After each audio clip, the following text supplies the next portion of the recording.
जो लेआउट और data matrix आप अपनी स्क्रीन पर देख रहे हैं, ये पूरे पाकिस्तान में कोई दूसरा बंदा आपको नहीं दिखाएगा। लोग आपसे सुपरफिशियल रिटेल डेटा शेयर करते हैं, लेकिन हम यहाँ रियल स्ट्रक्चरल मूवमेंट को मॉनिटर करते हैं। आज के इस मेगा एपिसोड में हम कवर करेंगे इन एसेट्स के कंप्लीट फंडामेंटल्स, फाइनेंशियल्स और technicals. Welcome to Nile Point Zero, where we strip away the market noise to find the technical truth. Let's get to the numbers. Pakistan में हर बंदा सोलर के पीछे पागल है। महंगी बिजली से जान छुड़ाने के लिए हर कोई प्लेट्स खरीद रहा है, लेकिन सच्चाई ये है कि पाकिस्तान स्टॉक एक्सचेंज पर एक भी pure play solar panel manufacturing listed company मौजूद नहीं है। अगर कोई आपको सोशल मीडिया पर कह रहा है कि फलाना स्टॉक सोलर प्लेट्स बेचने की वजह से ऊपर जा रहा है, तो आपसे झूठ बोल रहा है। लेकिन इस वीडियो को स्किप करने से पहले ये सुन लें कि पैनल ना बनाने के बावजूद स्मार्ट इंस्टीट्यूशनल सरमाया इस पूरे सोलर स्टॉर्म से कैसे चुपके से करोड़ों कमा रहा है और आगे एक मेजर रैली बन रही है। वो मैं आपको आगे वॉल्यूम नोट्स के अंदर दिखाऊंगा।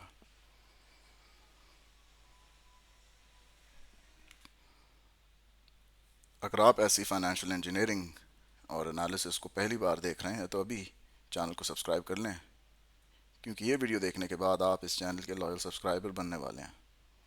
चलिए शुरू करते हैं हमारा complete data showdown. Chapter number 1, battle ground zero. Solar panel company कौन है? अ फंडामेंटल एंगल। देखिए, पाकिस्तान स्टॉक एक्सचेंज पर ग्रीन एनर्जी और ऑल्टरनेटिव पावर जनरेशन की बहुत बड़ी धूम मची हुई है। आम रिटेल इन्वेस्टर दिन रात इंटरनेट पर ऐसी कंपनीज ढूंढता है जो direct solar panels import, manufacture या रिटेल मार्केट में बेचती कम अज़ कम हो। लेकिन स्ट्रक्चरल रियलिटी ये है कि पूरे पाकिस्तान स्टॉक एक्सचेंज पर एक भी pure play solar panel trading listed company मौजूद नहीं है। तो यहाँ सवाल बनता है, अगर डायरेक्ट पैनल बेचने वाली कोई कंपनी लिस्टेड नहीं, तो सरमायाकार इस बूम का फ़ायदा कैसे उठाए? तो जवाब ये, आपको अनलिस्टेड इंडस्ट्रियल इंफ्रास्ट्रक्चर मोनोपोलीज पर फोकस करना होगा, जो रॉ सोलर एनर्जी को कैप्चर करके यूजेबल नेशनल ग्रिड पावर में कन्वर्ट करती हैं। Point number 2, cables and engineering, Dawn versus transformers king. असली मुकाबला, अ फंडामेंटल एंगल। देखिए, पाकिस्तान स्टॉक एक्सचेंज पर सोलर एनर्जी वेव का रियल कैश फ्लो कैप्चर करने के लिए दो बड़े इंजीनियरिंग ग्रुप सामने सामने खड़े हैं। एक तरफ ट्रांसमिशन और high and energy giant German engineering, जिन्हें हम हैवी इंफ्रास्ट्रक्चर का डॉन कह सकते हैं, जैसा कि PCAL, FCL और SIEM। दूसरी तरफ हैवी डिस्ट्रीब्यूशन हार्डवेयर सेटअप के खिलाड़ी हैं, जिन्हें ट्रांसफॉर्मर्स के किंग कहा जाता है, जैसे कि PAEL और SEL। अब यहाँ सवाल है कि इन हैवी इंजीनियरिंग ग्रुप्स में से कोर इंफ्रास्ट्रक्चर सप्लाई चेन पर किसका कंट्रोल ज़्यादा है? तो उसका जवाब है, केबल्स और SIEM वाले हाई एंड इंडस्ट्रियल ऑटोमेशन और हैवी ऑटोमेशन लाइंस को कंट्रोल करते हैं, जबकि ट्रांसफॉर्मर्स के किंग कन्वर्जन हार्डवेयर को डोमिनेट करते हैं। चैप्टर नंबर 3, अनलिस्टेड कमोडिटी, तबाही versus listed balance sheet shield. देखिए, रिटेल मार्केट में जेनेरिक इंपोर्टेड सोलर पैनल्स की सप्लाई इस वक्त दुनिया में हर हद पार कर चुकी है। चाइनीज़ मैन्युफैक्चरिंग प्लांट्स ने इतना ओवर सप्लाई माल डंप कर दिया है कि पैनल्स अब एक सस्ती जेनेरिक कमोडिटी बन चुके हैं, जहां मार्जिन्स तकरीबन ख़त्म हो गए हैं। लेकिन पाकिस्तान स्टॉक एक्सचेंज में लिस्टेड इंफ्रास्ट्रक्चर कंपनीज जैसे SIEM, PCAL और FCL के पास ऐसी यूनिक कॉर्पोरेट बैलेंस शीट की शील्ड मौजूद है जो उन्हें इस ग्लोबल प्राइसिंग क्रैश से बचाती है। इन लिस्टेड कॉरपोरेशंस की बैलेंस शीट की शील्ड उन्हें ट्रेडिंग शॉप्स के मुकाबले में कैसे सिक्योर रखती है? तो उसका जवाब है, लिस्टेड सेटअप्स के पास हैवी कैपिटल मशीनरी मोड्स हैं जिन्हें लोकल कस्टम्स, इंजीनियरिंग गुडविल और इंटरनेशनल ब्रांड ट्रस्ट की वजह से रातों रात रिप्लेस नहीं किया जा सकता। चैप्टर नंबर 4, कैपेक्स, एंट्री की दीवार, अ फंडामेंटल एंगल। इन alternative supply chain engineering stocks की सबसे बड़ी स्ट्रक्चरल ताकत उनका कैपेक्स यानी कैपिटल एक्सपेंडिचर एसिड बेस है। High voltage transmission line automation, engineering और डिस्ट्रीब्यूशन ट्रांसफार्मर्स सेटअप करने के लिए अरबों रुपयों की ऑटोमेटेड मैन्युफैक्चरिंग प्लांट्स चाहिए होते हैं।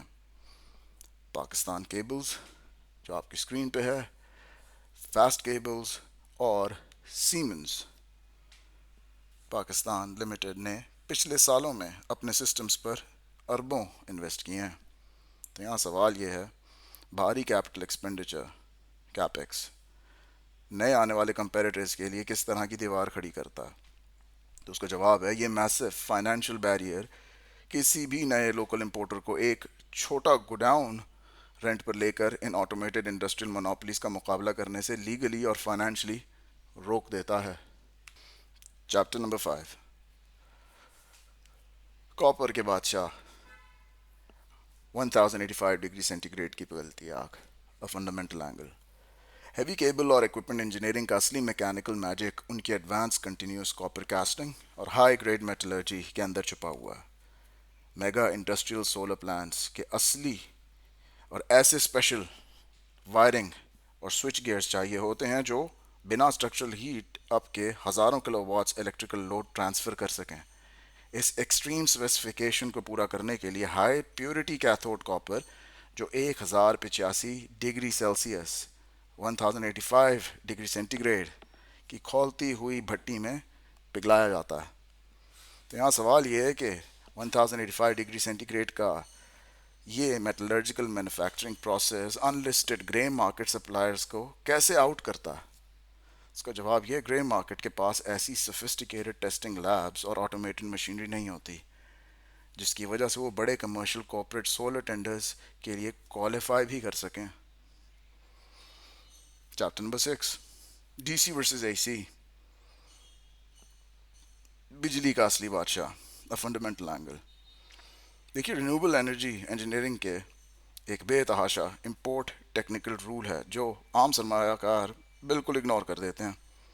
सोलर पैनल्स जो पावर आउटपुट जनरेट करते हैं वो फंडामेंटली डायरेक्ट करंट डीसी होती है जो फैक्ट्री मशीन्स पर डायरेक्ट नहीं चल सकती। हमारी सारी heavy industrial units, residential setups और नेशनल डिस्ट्रीब्यूटिंग ग्रिड नेटवर्क सिर्फ ऑल्टरनेटिंग करंट एसी पर चलते हैं। तो उसका सवाल यहाँ बनता है कि डीसी को एसी में कन्वर्ट करने का फ़ायदा कंपनी को होता है? उसका जवाब है, इस टेक्निकल कन्वर्जन के लिए specialised high grade power inverters, automated grid sync switch gears और सेटअप ट्रांसफार्मर्स लगाने पड़ते हैं जो पीएईएल और एसआईईएम जैसी कॉरपोरेशंस बनाती हैं। चैप्टर नंबर 7, ग्रिड कोड का डंडा, नेपरा की स्ट्रिक्टनेस, अ फंडामेंटल एंगल।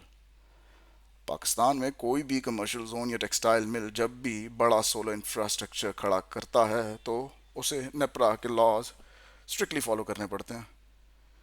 इन state level grid safety guidelines और फ्रीक्वेंसी लेवल्स को ऑफिशियल रेगुलेटरी टर्म्स में नेशनल ग्रिड कोड स्पेसिफिकेशन कहा जाता है।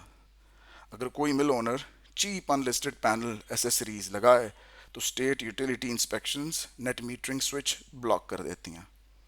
तो यहाँ सवाल है कि रेगुलेटरी कंप्लायंस का ये स्ट्रिक्ट ग्रिड कोड का डंडा लिस्टेड प्लेस को कैसे प्रोटेक्ट करता है? तो उसका जवाब है, गवर्नमेंट डिपार्टमेंट्स सिर्फ पीसीएल, एफसीएल, एसआईईएम और पीएईएल के सर्टिफाइड और टेस्ट स्टैम्प्ड इक्विपमेंट को ही लीगली नेशनल ग्रिड लाइंस पर ऑपरेशनल होने की इजाज़त देते हैं। चैप्टर 8, एफबीआर की दीवार, ड्यूटी शील्ड, अ फंडामेंटल एंगल। देखिए, एफबीआर और ministry of industries local engineering business operations को डंप होने से बचाने के लिए complex legal custom duties implement करती हैं। लोकल हैवी फैक्ट्रीज को सेफ गार्ड करने के लिए स्टेट ने इंपोर्टेड फिनिश्ड वायर्स और हैवी इंडस्ट्रियल कंपोनेंट्स पर मैसिव रेगुलेटरी टैरिफ्स लगाए हैं। ये स्ट्रक्चरल टैरिफ वॉल इंश्योर करती है कि सस्ता foreign product local top listed monopolies के मार्केट साइज को क्रैश ना कर सके। तो यहाँ सवाल बनता है कि एफबीआर की लगाई हुई कस्टम ड्यूटी दीवार से लिस्टेड केबल और इंजीनियरिंग कंपनीज को क्या डायरेक्ट एज मिलता है। तो जवाब है पीसीएल, एफसीएल और एसआईएम इस प्रीमियम टैक्स कॉन्फ़िगरेशन का भरपूर बेनिफिट लेती हैं, जिससे उनके corporate gross margins international dumping के बावजूद डैमेज नहीं होते। चैप्टर नंबर 9, अनलिस्टेड इंपोर्टर्स का cash choke, a fundamental angle. देखिए, अनलिस्टेड पैनल इंपोर्टर्स और जेनेरिक ट्रेडिंग शॉप्स की स्ट्रक्चरल सर्वाइवल हर बजट साइकिल में कम्प्लीटली अनस्टेबल और हाई रिस्क पर चलती है। अगर मुल्क के मेन फॉरेन रिजर्व लेवल्स हों तो state management incoming commercial trades पर सडन इंपोर्ट ब्लॉक लाइंस लगा सकती है। ऐसे क्रिटिकल सिनेरियो में रिटेल पैनल शॉपकीपर्स का cash line slow blocking inventory में फंस जाता है और उन्हें लॉस उठाना पड़ता है। यहाँ सवाल बनता है कि क्या लिस्टेड हैवी इंजीनियरिंग कॉरपोरेशंस और एसआईएम जैसे मल्टीनेशनल नेटवर्क्स भी इंपोर्ट ब्लॉकिंग के इस डेंजरस कैश चोक का शिकार होते हैं। तो उसका जवाब है कि बिल्कुल भी नहीं, क्योंकि उनका raw input processing locally control होता है। उनके पास massive raw material, inventory reserves और ग्लोबल बैकिंग मेंटेन करने की फाइनेंशियल कैपेसिटी होती है। Let's go to section 2 of our analysis. Financial analysis पे चलते हैं। चैप्टर 10 सेक्शन 2, एसपीपी का झटका, सूद गिरा, ऑर्डर्स उठे, फाइनेंशियल एंगल। देखिए, लिस्टेड कैपिटल गुड्स स्टॉक्स की परफॉर्मेंस मुल्क के मैक्रो मॉनेटरी पॉलिसी साइकिल्स और इंटरेस्ट रेट से पूरी तरह जुड़ी हुई है। जब एसबीपी ने महंगाई कंट्रोल करने के लिए इंटरेस्ट रेट्स हाई रखे हुए थे तो इंडस्ट्री ने एक्सपेंशन प्लान्स और हैवी बैंक लोन्स होल्ड कर दिए थे। मगर सेंट्रल बैंक की मॉनेटरी पॉलिसी डेटा से कंफर्म होता है कि इंटरेस्ट रेट ईजिंग साइकिल चल पड़ा है। तो यहाँ सवाल है, स्टेट बैंक के इंटरेस्ट रेट कट्स से इन लिस्टेड इंजीनियरिंग स्टॉक्स की बैलेंस शीट को क्या फ़ायदा पहुंचेगा। उसका जवाब है, जैसे जैसे डिस्काउंट रेट नीचे आ रहा है, इन लिस्टेड इंजीनियरिंग जाइंट्स के डेट लाइबिलिटीज़ और फाइनेंस कॉस्ट तेज़ी से कम हो रहे हैं और उनके कॉर्पोरेट प्रॉफिट्स डबल हो रहे हैं। चैप्टर 11, पीसीएल, लो लेवरेज का स्ट्रॉन्ग शील्ड, अ फाइनेंशियल एंगल। स्क्रीन पे आपकी ओवरव्यू है पीसीएल के फाइनेंशियल्स का। देखिए, ऑडिटेड फाइनेंशियल रिपोर्ट्स के तहत पाकिस्तान केबल्स एक बहुत ही केयरफुल और low leverage corporate debt structure maintain करने के लिए जाना जाता है। ये मिनिमम फाइनेंशियल डेट कंपनी को अचानक आने वाले इकोनॉमिक शॉक्स और हाई इंटरेस्ट रेट्स के झटकों से कम्प्लीटली महफूज रखता है। उनके सर्टिफाइड अर्निंग्स डेटा से साबित होता है कि प्रीमियम स्पेसिफिकेशन पोर्टफोलियो उन्हें अनशेकेबल प्राइसिंग कमांड फराहम करता है। तो यहाँ सवाल है, पीसीएल का कंजर्वेटिव लो डेट स्ट्रक्चर एक लॉन्ग टर्म वैल्यू इन्वेस्टर को क्या सिक्योरिटी देता है। तो उसका जवाब ये सिक्योरिटी मिलती है आपको कि मुश्किल तरीन माशी हालात में भी कंपनी बैंक लोन्स के बोझ तले नहीं दबेगी, उनका डिविडेंड पे आउट स्टेबल रहेगा। Chapter number 12, FCL, post IPO hyper growth machine, a financial angle. Screen पे आपकी ओवरव्यू है एफसीएल के फाइनेंशियल्स का। फास्ट केबल्स लिमिटेड की फाइनेंशियल स्ट्रैटेजी पीसीएल के केयरफुल और कंजर्वेटिव बिजनेस डिज़ाइन से बिल्कुल उलट एक बहुत ही aggressive hyper growth policy follow करती है। इस कंपनी ने हाल ही में स्टॉक एक्सचेंज पर अपना सक्सेसफुल आईपीओ एग्जीक्यूट किया था और मार्केट से भारी कैपिटल रेज किया है। उनकी इस ऑफिशियल डॉक्यूमेंटेशन से पता चलता है कि उन्होंने सारा पैसा एडवांस प्रोडक्शन कैपेसिटी एक्सटेंशन पर लगाकर एग्जीक्यूट भी कर दिया है। तो सवाल बनता है कि एफसीएल के इस एग्रेसिव कैपेसिटी एक्सटेंशन से उनके रेवेन्यू जनरेशन पर क्या असर पड़ा है। उसका जवाब है, उनका primary revenue model overhead medium और हाई वोल्टेज डिस्ट्रीब्यूशन नेटवर्क्स को टारगेट करने पर सेट है, जो उन्हें सरकारी यूटिलिटी टेंडर्स पर मल्टी बिलियन बिड्स करने की पावर देता है। Chapter number 13, SIM, global multinational financial cash rich power, financial angle. Siemens Pakistan engineering company limited का फाइनेंशियल ओवरव्यू आपकी स्क्रीन पे है। देखिए, SIEM की फाइनेंशियल प्रोफाइलिंग पूरे पाकिस्तान स्टॉक एक्सचेंज में सबसे एलीट क्लासेस में आती है, क्योंकि इनके पीछे जर्मन ग्लोबल इंफ्रास्ट्रक्चर जाइंट खड़ा है। SIEM के पास zero long term bank debt leverage है और उनकी लिक्विड कैश जनरेशन उन्हें हर किस्म के डोमेस्टिक मैक्रो शॉक से बचा कर रखती है। उनका industrial automation segment massive corporate solar projects के ग्रिड टाई स्विच गियर्स बेचकर हैवी प्रीमियम कलेक्ट करता है। तो यहाँ सवाल आता है कि SIEM का कैश रिच और zero debt multinational status value investors के लिए क्या फाइनेंशियल एज रखता है। उसका जवाब है, ये उन्हें एक्सट्रीम फाइनेंशियल सेफ्टी फराहम करता है, क्योंकि कंपनी को चलाने के लिए उन्हें बैंक लोन्स पर 1 रुपए का सूद भी अदा नहीं करना पड़ता, जिससे नेट मार्जिन स्टेबल रहते हैं। Chapter number 14, PAEL, power engineering segment का कैश काउ, फाइनेंशियल एंगल। आपकी स्क्रीन पे PAL का ओवरव्यू है उसके फाइनेंशियल्स का। देखिए, आम रिटेल ट्रेडर्स और कंज्यूमर्स पाक इलेक्ट्रॉन लिमिटेड को सिर्फ उनके घरों में चलने वाले रेफ्रिजरेटर्स या डीप फ्रीजर से पहचानते हैं, मगर उनका ऑडिटेड डिविजनल बैलेंस शीट को देखें तो उनका असली प्रॉफिट मेकिंग कैश काउ उनका हैवी पावर इंजीनियरिंग सेगमेंट है। PAEL का power segment specialised industrial distribution transformers और customise high end net metering switch gears manufacture करता है। तो यहाँ सवाल है, PAEL के अप्लायंसेस डिवीजन के मुकाबले में पावर इंजीनियरिंग सेगमेंट का फाइनेंशियल मार्जिन कैसा है। उसका जवाब है, इंडस्ट्रियल ग्रिड कॉन्ट्रैक्ट्स का profit margin consumer home appliances से कहीं ज़्यादा प्रिडिक्टेबल, हाई स्केल और मैक्रो इकोनॉमिक वॉलेटिलिटी से सिक्योर होता है। P chapter 15, PAEL order book valuation.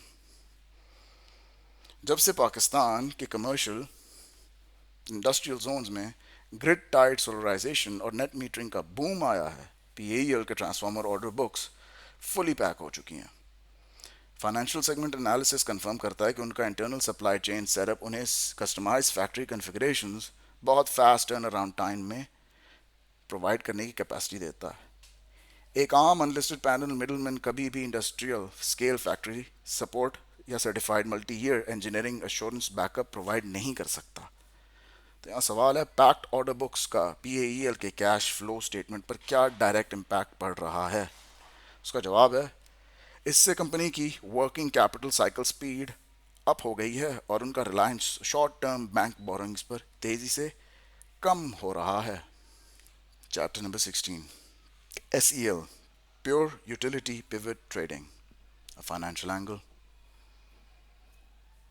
Pure supply chain component market से हटकर हमें सितारा एनर्जी लिमिटेड SEL को मॉनिटर करने की ज़रूरत है, जो जनरेशन सेक्टर का बादशाह है। हिस्टोरिकली SEL का core business traditional thermal machinery और हैवी फर्नेस ऑयल इंजन चलाकर टेक्सटाइल क्लस्टर्स को कैप्टिव पावर सप्लाई करता है। लेकिन उनके लेटेस्ट क्वार्टरली फाइनेंशियल फाइलिंग से पता चलता है कि कंपनी ने अचानक एक मेगा स्ट्रेटेजिक यूटिलिटी ट्रांसफॉर्मेशन शुरू की है। तो यहाँ सवाल बनता है कि SEL का ये ट्रेडिशनल थर्मल जनरेशन से क्लीन एनर्जी सोलर पार्क्स की तरफ शिफ्ट होने का फाइनेंशियल लॉजिक क्या है। इसका जवाब यह है कि पुरानी low margin furnace oil generation को छोड़कर बड़े सोलर पार्क्स खुद डिप्लॉय करने से उनके फ्यूल एक्सपेंसेस ज़ीरो हो गए हैं और net profit margins drastically jump कर गए हैं। Chapter 17, SEL long term debt structure, अ फाइनेंशियल एंगल। SEL अब पैनल्स बेचती नहीं है, बल्कि पैनल्स खुद हैवी बल्क में बाय करके उनकी सोलर इलेक्ट्रिसिटी बड़े इंडस्ट्रियल जोन्स को लॉन्ग टर्म सेल करती है। इस स्ट्रक्चरल पिवट की वजह से SEL के पास रेगुलर और प्री डिटर्मिन्ड कैश फ्लोज आते हैं, जो corporate power purchase agreements PPA पर बेस होते हैं। फंडामेंटल ट्रैकिंग के लिए वैल्यू इन्वेस्टर्स को उनके लॉन्ग टर्म डेट लेवल्स को वेरीफाई करना ज़रूरी है। तो यहाँ सवाल है, क्या SEL का करंट कैश फ्लो उनके पुराने स्ट्रक्चरल डेट्स को पे ऑफ करने के लिए काफ़ी है। तो उसका जवाब है, जी हाँ। नए सोलर जनरेशन बिलिंग एग्रीमेंट से आने वाला कैश उनकी बैलेंस शीट रिस्क को धीरे धीरे क्लीन कर रहा है। अब आ जाएं सेक्शन 3 पर, टेक्निकल पर्सपेक्टिव पे, technical and chart mastery analysis, past chart breakdown, past में क्या हुआ था, अ टेक्निकल एंगल। अब हम मूव करते हैं हमारे dynamic stock price terminal layout पर, जो आपकी स्क्रीन पे है, ताकि आप पास्ट स्ट्रक्चर को अच्छी तरह समझ सकें। अगर आप पिछले 12 महीनों की डेटा स्केल चेक करें तो ये सितारा एंगल की ये सी ग्रीन लाइन ने लो लिक्विडिटी और एक्सट्रीम मार्केट स्पेकुलेशन की वजह से मैसिव वर्टिकल शॉट लगाया और परफॉर्मेंस स्केल पर 186.30% गेन किया। इसके बिल्कुल उलट PAEL, SIEM पिछले हाई इंटरेस्ट रेट इन्वायरमेंट में कॉर्पोरेट ड्रैग की वजह से दबे रहे और PAEL की परफॉर्मेंस बेस लाइन फ्लोर पर नेगेटिव 15.08% तक क्रैश कर गई थी। तो यहाँ सवाल है, पास्ट ट्रेंड में SEL के इतने बड़े परसेंटेज गेन और PAEL SIM के हेवी कंसोलिडेशन का मेन टेक्निकल रीज़न क्या था? तो उसका जवाब है, SEL एक लो डिस्काउंटेड, लो प्राइस्ड स्टॉक था जिसके थोड़े से बाइंग वॉल्यूम ने प्राइस को बड़ा स्ट्रेच दे दिया, जबकि SIM और PAEL high value corporate stocks होने की वजह से रेट कट्स का वेट कर रहे थे। Chapter 20, present trading layout. आज स्क्रीन पर क्या चल रहा है, अ टेक्निकल एंगल। अब स्क्रीन पर चलने वाली ये लाइव चार्ट लाइंस गौर से देखें, जो एब्सोल्यूट इक्विटी प्राइसेस के बजाय रिलेटिव परफॉर्मेंस परसेंटेज दिखा रही हैं। FCL इस वक्त 7.03%, PCAL 1.72%, SIEM अपने सस्ते फ्लोर जोन पर बिल्कुल स्ट्रेट फ्लैट लाइन बनाकर बेस कंसोलिडेशन कंप्लीट कर रहे हैं। लाइव टर्मिनल दिखा रहा है कि टॉप पर बैठी हुई ये SCL की सी ग्रीन लाइन अब हायर लेवल्स पर एग्जॉस्टेड हो रही है और इसका स्ट्रक्चर हमें बता रहा है कि इसमें से दम ख़त्म हो रहा। तो यहाँ सवाल है, SIEM, FCL और PCAL के चार्ट पर इस तरह की फ्लैट बेस लाइन कंसोलिडेशन का क्या मतलब होता है? तो उसका जवाब है, इसका मतलब है कि इन स्टॉक्स में सेलर सप्लाई पूरी तरह ख़त्म हो चुकी है और एक कोइल्ड स्प्रिंग की तरह किसी भी बड़े ट्रिगर के लिए तैयार बैठे हैं। Chapter 21, point of control line, POC का सीक्रेट। ये लाइन देखें, रेड लाइन। तो अगर आप हमारे वॉल्यूम प्रोफाइल इंडिकेटर्स, जो ये मैंने यहाँ पर इंडिकेटर लगाया हुआ है, नंबर ऑफ वॉल्यूम बार्स, इसे चेक करें तो पूरे ट्रेडिंग जोन के दरमियान एक ब्राइट रेड हॉरिजॉन्टल लाइन गुजर रही है, जिसे टेक्निकल एनालिसिस में POC, पॉइंट ऑफ कंट्रोल कहा जाता है। हमने इस इंडिकेटर की सेटिंग्स को प्रीमियम इंस्टीट्यूशनल ट्रैकिंग के लिए कस्टम सेट किया है। आपको इसकी सेटिंग दिखा देता हूँ। Look back depth 200 bars, value area percentage 75% पर मैंने लॉक किया हुआ है।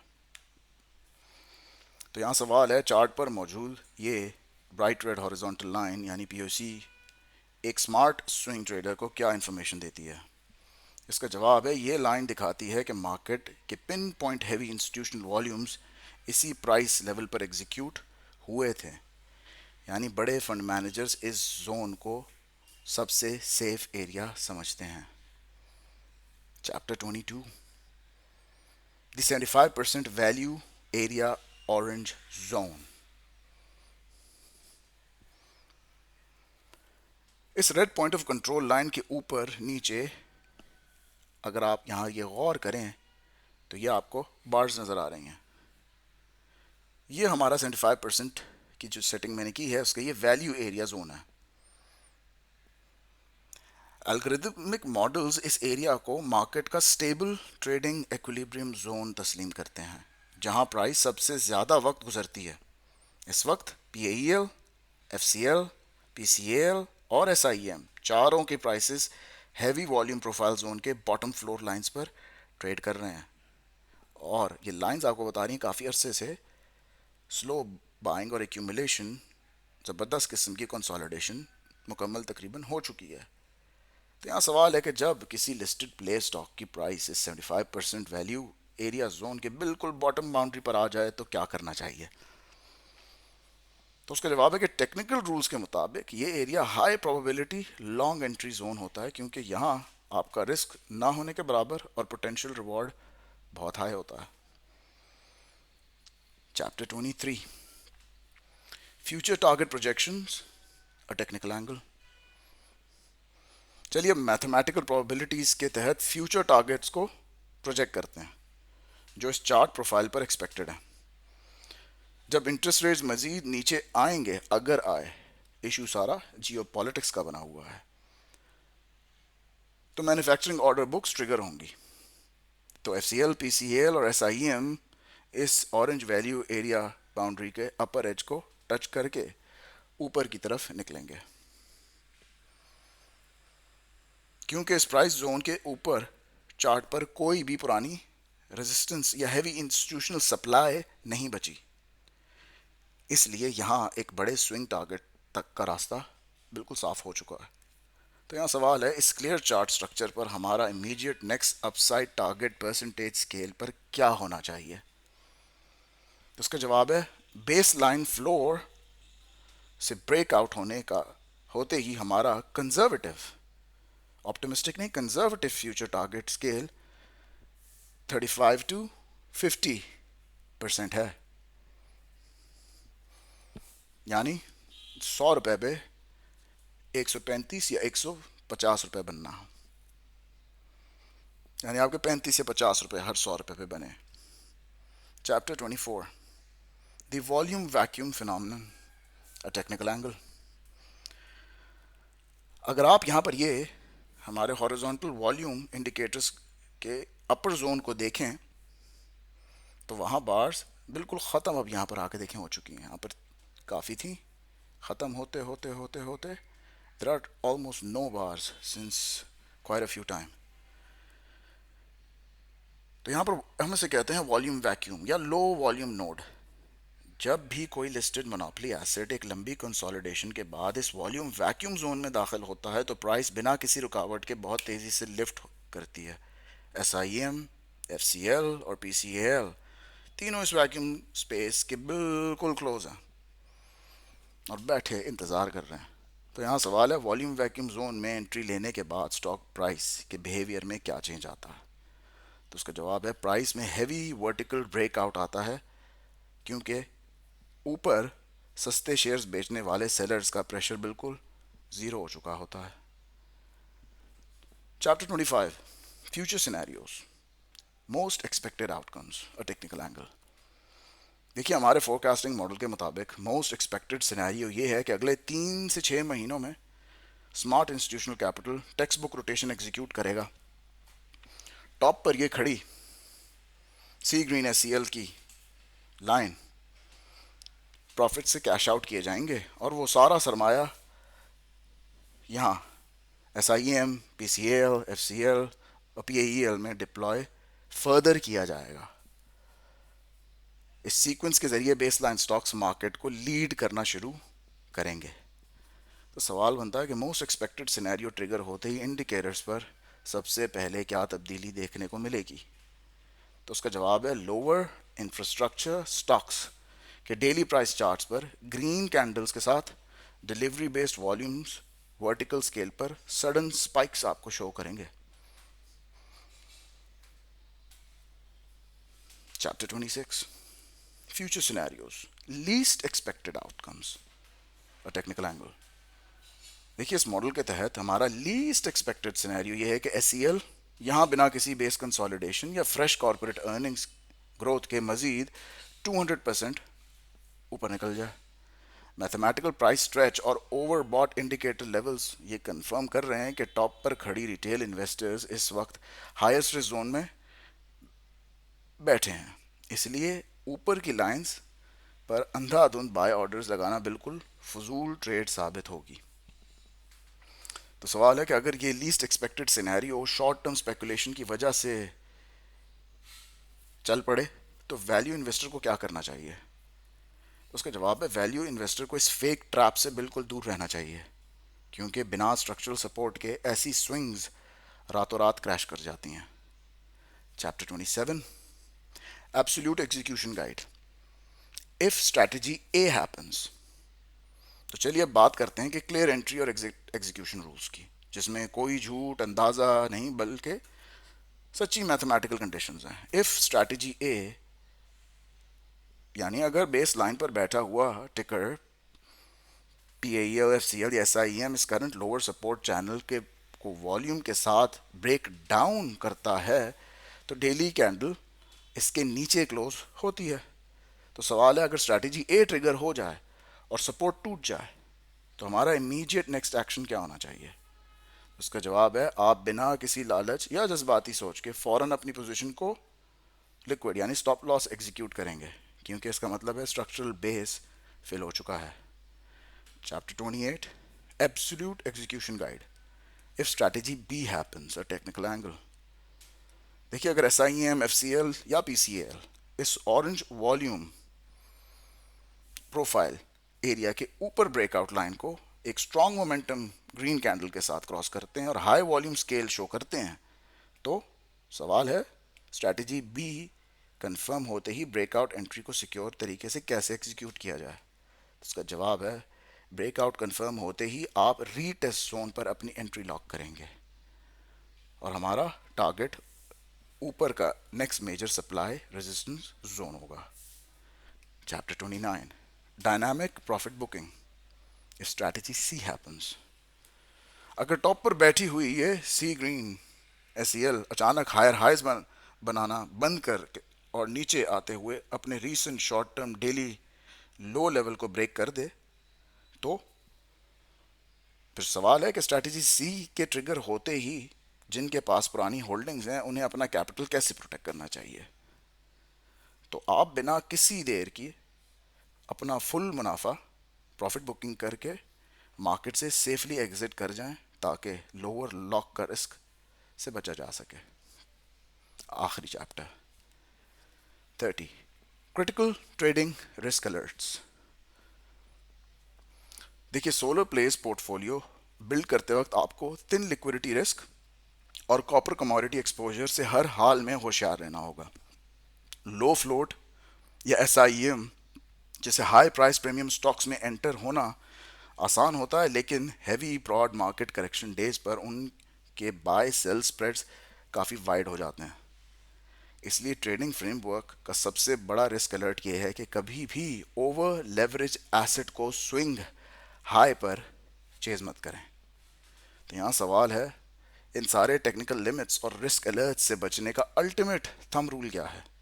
जवाब है, सबसे सच्चा रूल ये है कि आपकी हैवी एक्यूमुलेशन हमेशा फेयर बुक वैल्यूज और ये जो रेड लाइन है पॉइंट ऑफ कंट्रोल लाइन कि जितना करीब हो सके वहाँ होनी चाहिए। Final strategic Q&A and conclusion. Final question, अगर पाकिस्तान स्टॉक एक्सचेंज पर डायरेक्ट सोलर पैनल बेचने वाली generic commodity trading companies listed नहीं है, तो सरमायाकार के लिए केबल्स और इंजीनियरिंग के डॉन PCAL, FCL, SIEM और ग्रिड्स के किंग PAEL, SEL के आमने सामने के मुकाबले में बेहतर पिक कौन सी है? उसका जवाब है, ये मुकम्मल तौर पर आपके ट्रेडिंग स्टाइल और बैलेंस शीट एपेटाइट पर डिपेंड करता है। अगर आप एक सेफ प्रीमियम ब्रांड मोनोपोली और कैश रिच ऑप्शन चाहते हैं जिस पर कर्ज का बोझ ना हो, तो हैवी ट्रांसमिशन सेगमेंट में SIEM और PCAL इंजीनियरिंग स्टैंडर्ड के शहंशाह हैं, जो सॉलिड प्राइसिंग मार्जिन कमांड करते हैं और जिन पर लॉन्ग टर्म लोन्स का बोझ नहीं है, जबकि FCL उन ट्रेडर्स के लिए है जो aggressive post IPO volume growth target करना चाहते हैं। दूसरी तरफ अगर आप टेक्नोलॉजी ट्रांजिशन लेयर से पैसा कमाना चाहते हैं तो उन रॉ पैनल्स को ग्रिड से कनेक्ट करती है, तो PAEL का power direct engineering division net metering boom का सबसे बड़ा मुस्तफीद एसेट है, और SCL उनके लिए एक बेहतर कैश फ्लो प्ले है जो इलेक्ट्रिसिटी जनरेशन कॉन्ट्रैक्ट्स को टारगेट करते हैं। दोनों कैटेगरीज सॉलिड इंफ्रास्ट्रक्चर मोनोपोलीज हैं, लेकिन सेफ एग्जीक्यूशन का फॉर्मूला यह है कि एसेट एलोकेशन को 60-40 स्प्लिट बैलेंस रखा जाए, ताकि कॉपर प्राइसेस और टेक्नोलॉजी शिफ्ट्स दोनों का एज एक साथ हासिल किया जा सके। हमारी इस वीडियो का मकसद आपको सच्चाई दिखाना था, ताकि आप फेक हाइप से बचकर इंस्टीट्यूशनल पैटर्न्स को रीड करना सीखें। अगली वीडियो तक के लिए अल्लाह हाफिज़, टेक केयर, हैप्पी ट्रेडिंग।